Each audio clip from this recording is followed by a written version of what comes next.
Today's episode is brought to you by DraftKings Sportsbook. You know, DraftKings, baby. When we talking safe, secure, reliable, when we talking about the number one app for sports betting, this is what we talking about, baby. The one and only DraftKings. And yes, they are phenomenal because there are all those things that we talked about. And more importantly, they give you a lot of opportunities to win, whether you're talking same game parlays, whether you're talking even their fantasy football that they have a ton of options for you to get a chance to make a little moolah. And with that, they even have promo codes, which makes it even better because with this promo code, Deke, if you use the promo code MOATS, when you sign up, you make that deposit for $5, you're going to get $200 in DraftKings bonus or deposit bonus money, on that one, which essentially is just free money for you to use trying to make more money. It's a lovely concept, isn't it? And that is also why we love DraftKings. But at the same time, Deke, unfortunately, not everybody can handle this type of lifestyle. Not everybody can handle taking chances on making money. Some people might have a gambling problem. It's sad.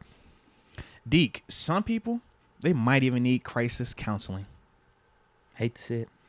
Shoot, I might even know some people that need referral services. Happens. Now, being that I used to live in New York, there is a number that you can call or text if you're in the New York area. But for everybody else, though, you just got to call 1-800-GAMBLER. I said 1-800-GAMBLER. I'll say this. Is Canada gone? No. This is 3 out of the last 4 that they've Yesterday won. was his best game, I think. This is definitely his best game. And what have we also been seeing? Them scoring points. Start the game off 5 possessions, 4 scores. The only reason why we didn't score in the 5th one was because we decided to run the ball to run the clock out to go into halftime. I think that they believe in what they're seeing. This is also when we heard Coach Tomlin during the bye week when everybody was like, yo, we got to fire Canada, make a move. And he was like, no, I like what I'm seeing. I feel like we're progressing in the right way. This is what he was referring to. We can point to 4 weeks of legitimate improvement, progress from play calling to the execution, to the points being scored, to the first downs being picked up, to the being more proactive versus allowing the defense to dictate and us as an offense being more reactionary. We're seeing all of these things that we've been clamoring for, hollering about, all the main reasons why we wanted to fire Canada. We're seeing all of those things right now. And we're also seeing it build with Kenny improving at the same time. And when you have two people in that sense improving the way that they are, I don't anticipate the Steelers doing anything to blow that up right now. Now, if it changes these last couple of games, I think that could ultimately dictate, or that could have a negative effect on Canada's job security. But if it keeps progressing like it is right now, why would you move on from that? Because you can see how the system can work. You can see it's designed for running game, play action, pass, hit your shots. Even when we missed the one to Pat Fryer move into the end zone, he comes right back. A series later has Connor Hayward in the end zone. Exact same concept, different sides, right? So we're seeing the comfortability or the familiarity. We're seeing also the continuity and just Kenny starting to have it slow down for him. And that's the other part with this thing. So, yeah, I don't anticipate Matt Canada being gone if it continues to look like what we've been seeing since the bye. Now, with Canada, though, I'm actually with you, dude. I think the man deserves some credit. Oh. I said that after the first half because we had 16 points. I'm like, all right, double this. This is on pace for 32 points, man. We must be doing something right. We really must be doing something right. And it actually should have been more than 16 points in the first half if it wasn't for our red zone problems. If Pickett didn't miss Muth on that touchdown, it was at the first or second drive. I can't really remember. But give me a second, too. Right there, that's over 20 points in the first half. Oh, a quick heads up, too, in the chat. They're like, yo, we're here, music player. ESPN. I had it in the background, so it was playing. Yeah, so I just muted it, so now everybody's catching up. Yeah.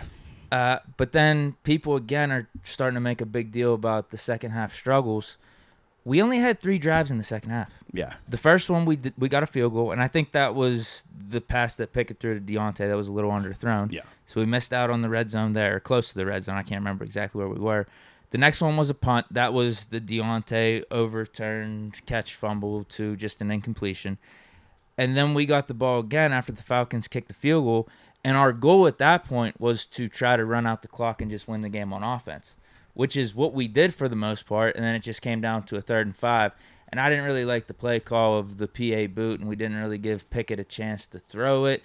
But ultimately, it was the right decision because it enabled the clock to run even more and more. So game flow matters in terms of the second half because the Falcons possessed the ball like we possessed the ball in the first half because they were running it down our throats. So we didn't have that many opportunities on offense, but when we did get it, we did all right. Like, it wasn't terrible. It wasn't atrocious as everyone's trying to make it seem.